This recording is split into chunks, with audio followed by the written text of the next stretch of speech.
Welcome to the Best Gaming Mice Awards show, where I will be rewarding each of these gaming mice with exactly what they deserve. Links to all of these gaming mice will be in the description below. Let's go. The GOAT, Razer Death Adder V3 Pro. I've been using the Death Adder V3 Pro for months now, and it's honestly the most comfortable gaming mouse I've ever held. The ergonomic redesign feels incredible in my hand, and at just 63 grams, it's insanely lightweight without feeling cheap or hollow. The Focus Pro 30K optical sensor is ridiculously accurate. I tested it on everything from mousepads to glass and even my dog. The battery life is phenomenal too. I'm getting a solid 7 to 8 days between charges with daily heavy use. If you're right-handed and play a lot of FPS games, this is absolutely the mouse to get, though the price tag might make you wince a bit. God tier, Razer Viper V3 Pro. The Razer Viper V3 Pro is straight up ridiculous, in the best way possible.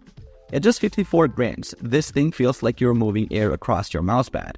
I've been using it for competitive FPS games, and my aim has legitimately improved because of how effortlessly it glides. The Focus Pro 35K sensor tracks perfectly, and the 8000Hz polling rate with the Hyper polling dongle makes everything feel instantaneous. Battery life is impressive too. I'm getting about 90 hours at standard polling rates, though it drops significantly at 8000Hz. The only real downside is the price, but if you're serious about competitive gaming and want the absolute best, this is it. My wrist has never been happier during marathon gaming sessions. Most innovative, Razer Naga V2 Pro. The Naga V2 Pro is an absolute game changer with its swappable side panels. I've been switching between the 12-button setup for MMOs, the 6-button for MOBAs, and the 2-button for FPS games, and it's like having 3 different mice in one. The customizable scroll wheel is another brilliant feature. I can adjust the resistance from smooth to tactile depending on what I'm doing. At 134 grams, it's definitely on the heavier side, which isn't ideal for fast-paced shooters. But for MMOs like Final Fantasy XIV, having all those programmable buttons right under my thumb is incredible. Battery life is solid too, lasting about a week with regular use. If you play multiple game genres, this versatility is unmatched. The Overachiever and Game Gear OP18K. The OP18K has completely changed my expectations for wired gaming mice. The click latency is insanely low at around 0.08 to 0.09 ms, making it feel like my actions are happening before I even think about them. I was skeptical about the 8000Hz polling rate, but it actually delivers consistent performance without stuttering, unlike other mice I've tested. The grippy coating is perfect for those sweaty palm moments during intense gaming sessions, and the KLGX switches give such a satisfying click that I find myself wanting to press buttons just for fun. At around 50 grams, it's incredibly lightweight without feeling cheap, and the build quality is rock solid with no creaking or flexing whatsoever. Best bang for your buck. Glorious Model 02. The Glorious Model 02 delivers premium performance without the premium price tag. After using it for several weeks, I've been blown away by how the BAMF 2.0 optical sensor with 26,000 dpi tracks perfectly across different surfaces, making my aim in FPS games noticeably more consistent. The battery life is absolutely insane. I've been getting over 100 hours on the 2.4 GHz connection and even more on Bluetooth, which means I'm charging it maybe once every couple of weeks. The clicks have just the right amount of tactile feedback without being too stiff, and the PTFE skates glide so smoothly across my mousepad that it feels almost frictionless. While the RGB might be a bit flashy for some, I actually love how it looks on my desk. And at this price point, nothing else comes close to offering this level of performance. Most underrated, HyperX Pulsefire Haze 2. The Pulsefire Haze 2 doesn't get nearly enough credit for what it brings to the table. I've been using it for a couple of weeks now, and while it's not perfect, it's become my go-to for FPS games thanks to its incredibly lightweight and responsive sensor. The 8000Hz polling rate option is a nice touch that most competitors at this price don't offer, and I can definitely feel the difference in responsiveness during quick flick shots. The switches are a bit on the firm side. I actually missed a few clicks at first until I got used to the required pressure, but now I appreciate how it prevents accidental clicks during tense gaming moments. My only real complaint is that the software is pretty bare bones and occasionally buggy, which is disappointing for a mouse at this price range, but the raw performance more than makes up for it. Most overrated, Logitech G502X. After using the G502X for a while, I can see why it's popular, but honestly it's not living up to the hype. The mouse feels comfortable in hand with its ergonomic design, and the sensor performance is solid, but that actually removed features from previous versions like the tunable weights and the RGB lighting. The scrolled wheel is smoother than previous G502 models, which is nice, but the cable on the wired version is awful and non-removable. For FPS games, I found it a bit cumbersome with its complicated design, and at 3.1 ounces it's lighter than before, but still not as nimble as many competitors. It's not a bad mouse by any means, but there are better options out there for the same price. Biggest letdown, Corsair Darkstar Wireless. I was really excited about the Corsair Darkstar Wireless, but man, what a disappointment. The battery life is absolutely terrible. I'm constantly charging it every 2 days even with RGB turned off.